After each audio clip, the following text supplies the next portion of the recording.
Je vais vous parler des liquides colloïdaux réodurcissants et notamment d'une de leurs applications, à savoir les gilets pare-balles. Tout d'abord, qu'est-ce qu'un liquide colloïdal réodurcissant? Un liquide colloïdal, c'est une suspension de nanoparticules solides qu'on appelle des colloïdes. Sphériques en général, on appelle ça des nanoparticules car elles font entre 10 nanomètres et 200 micromètres de diamètre. En pratique, ça ressemble à ça. Sur l'image, il s'agit de nanoparticules de maïzena dans de l'eau. Et pour le réodurcissant, en fait, réodurcissant, ça veut dire que la viscosité du mélange augmente avec la force appliquée. En gros, plus on frappe fort, plus notre suspension va avoir tendance à se comporter comme un solide. On appellera STF ce genre de mélange dans la suite. Mais comment ça marche? Sous l'action d'une force, des colloïdes isolés, comme sur l'image de gauche, vont se regrouper, comme sur l'image de droite, et le milieu ressemblera de plus en plus à un solide. On peut même aller plus loin dans la description. Selon l'intensité et la vitesse d'application de la force, plusieurs réponses sont possibles.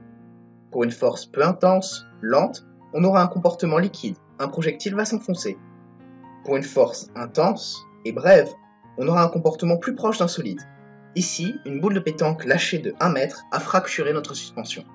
Ici, on a tracé l'altitude d'une boule de pétanque en fonction du temps. Cette altitude réaugmente après l'impact, ce qui montre un rebond pour des forces très élevées. Le comportement est alors très proche d'un solide.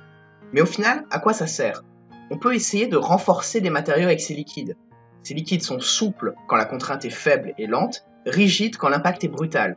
Ces liquides sont donc idéaux pour renforcer des gilets pare-balles par exemple. Nous avons tout d'abord commencé par étudier les propriétés mécaniques du Kevlar seul, constituant principal du gilet pare-balles, déposé sur du néoprène qui est censé simuler un corps en dessous. On a effectué des tests quasi-statiques, simulant une force lente, et des tests dynamiques d'impact. Il s'agit par exemple du lâcher d'une pointe lestée de plusieurs kilos sur l'échantillon. Du papier est déposé entre chaque épaisseur de néoprène pour quantifier les dommages subis suite aux impacts. Il a ensuite fallu déterminer la configuration optimale s'il existait. Kevlar et maïzena sont-ils plus résistants séparés? Sont-ils plus résistants empilés? Ou une configuration sandwich avec immersion dans de la maïzena est-elle la meilleure? Une brève étude nous montre que la configuration sandwich est la meilleure.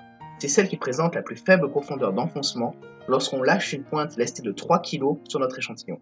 Cependant, il y a de nombreux inconvénients à utiliser la maïzena. C'est difficile d'imprégner du Kevlar avec, la proportion volumique de maïzena est difficilement quantifiable, et le mélange reste difficilement répétable. Mais surtout, c'est un STF qui n'est pas stable dans le temps. L'eau qu'on emploie comme solvant va avoir tendance à s'évaporer, la maïzena qui est plus dense va avoir tendance à sédimenter, et surtout le produit est périssable.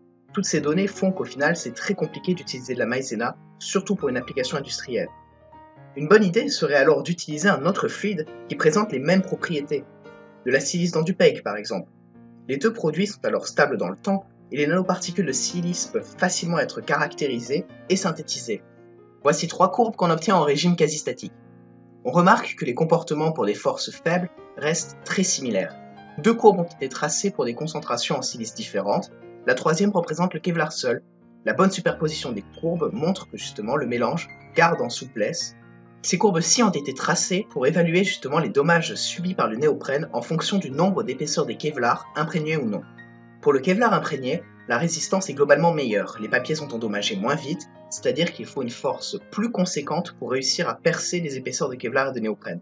Cependant, les performances du mélange restent globalement moins bonnes qu'un empilement de couches de Kevlar, c'est-à-dire que empiler jusqu'à 11 couches de Kevlar fournira au final des résultats meilleurs. Nous avons globalement rempli notre objectif, à savoir renforcer une matrice de polymère, le Kevlar, tout en conservant en souplesse dans une zone de contrainte lente. Cette présentation est donc terminée et nous tenions à remercier tous nos encadrants pour leurs précieux conseils et surtout, n'hésitez pas à aller jeter un œil aux autres projets présents sur la chaîne.